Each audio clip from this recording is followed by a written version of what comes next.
در درس پنجم خود می‌خواهیم درباره عباره‌های ضروری ذره سخن رانیم. برای چی ما این عباره‌ها را انتخاب نمودیم؟ چون که وقتی که دانشجو خواننده می‌خواهد که زبان انگلیسی را یاد گیرد، با او سوالی برمیان میاد که ما چه خیلی سوال داریم یگانش را پرسیم.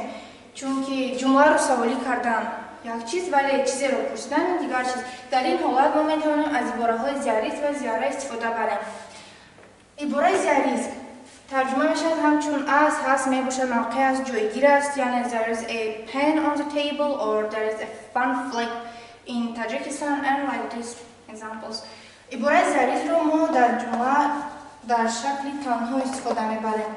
یعنی اگر ما گفتنی باشیم که در بالای میز یک روچکه و 5 کتاب است، ما با اول نگاه میکنیم یک روچکه که گفتیم اول که ایز رو میمونیم there is a pen and 10 books on the table.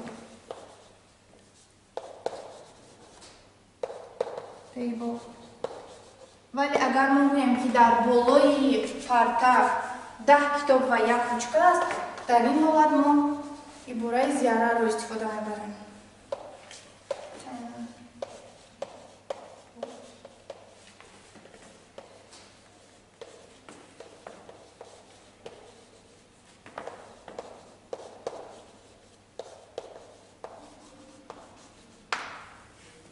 There is a pen and there are 10 books.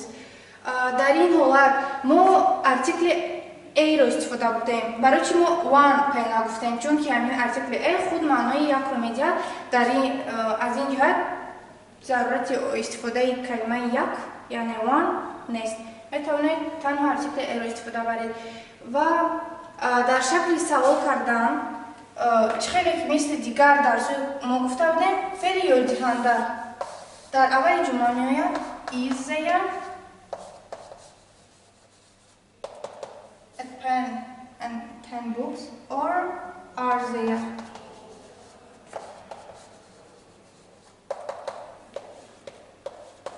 Is there a pen and 10 books on the table?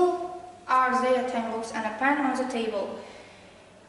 در جواب شما بگویید yes, there is, no, there is not, or yes, there are, no, there aren't.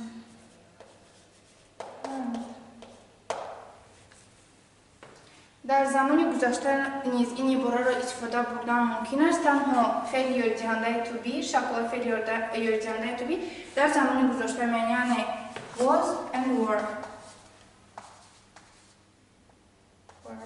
was شکل تنها در اینجا ما می‌نویسیم was. There was a pen and در اینجا می‌نویسیم were. There were 10 books and a pen on the table. یعنی روچکه و کتاب‌ها بودند در بالای میز. در اینجا 10 کتاب و یک روچکه در بالای میز بودند. مثال دیروز یک هفته پیش مثل این مثال ها. اینچنین عباره ضروری میتواند موقع جایگیر شوی یگان چیز را خانه یگان انشاءات چیزی که ما میخوایم گوییم که در آنجا جایگیر است از این عباره استفاده میبریم. استفاده عباره های قین یا اینکه نافهم به ما که ما نمیتونیم طرز درستی آن را استفاده بریم لازم به ما نیستند. تنها از این دو عباره های ساده استفاده برده فکر خود را بیان می‌سازیم. تشکر به دقتتان.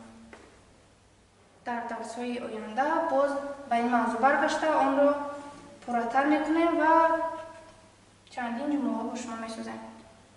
از شما خواهش می‌نمایم که درس‌های گذشته ما را تیار نموده این درس نیز آموزید و در خانه خود نیز جمله‌ها ترتیب دهید با موضوع گذشته خود، چون که تنها گوش کردن و شما هیچ فایده نمیاره. شما باید تجربه داشته باشید و شما میتوانید به کامیابی نایل گردید.